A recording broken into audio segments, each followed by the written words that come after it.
Hey everyone, today in this video, I'm going to show you how to map with the Mova P50 Pro Ultra. If you're interested in the P50 or you want to find out more about it, the link to it will be in the video description. So first things first, we have to enter into the Mova Home app and select our P50 Pro Ultra, then select the big tan enter button.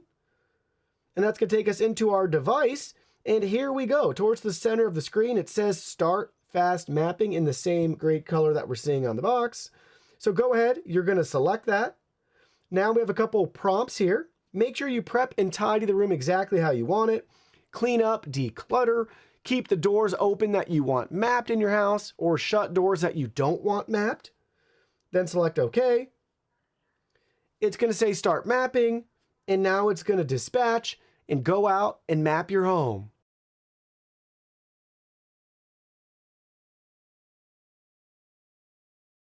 So it took 5 minutes to map. Now we can proceed to adjust the map if we want or select correct. We'll go to proceed to adjust. They show you how to merge, divide, and hide.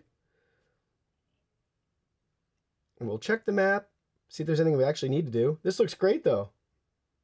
Room, corridor, bathroom, dining, kitchen. Well, they call that a bathroom. We can just rename it. We'll just do another corridor. Hit confirm. But that looks great. Then we can go back and take a look at everything right here. Simple and straightforward, very accurate and quick mapping.